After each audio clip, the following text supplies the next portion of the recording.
I think it's important we call out how destructive negative rates are.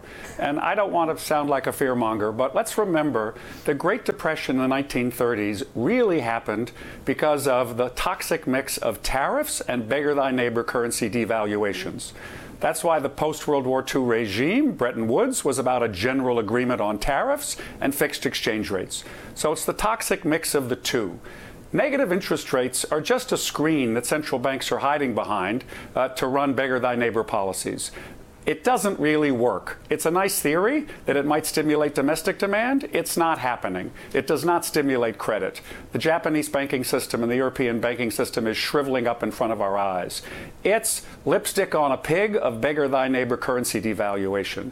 And that should be called out. I sure hope Christine Lagarde, when she gets to the ECB, will call it out. It's terrible.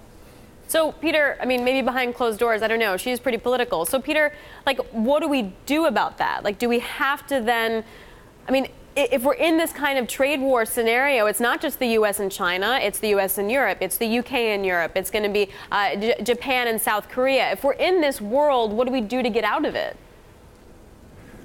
Both tariff wars and beggar-thy-neighbor currency policies they drive to the lowest common denominator. That's the problem. They're not growth-oriented. They're both destructive, stealing demand from someone else and thinking we're going to make it up on volume.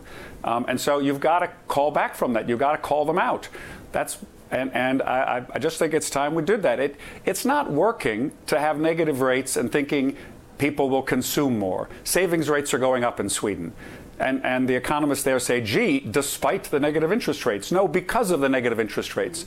Negative interest rates might be a tax on future consumption.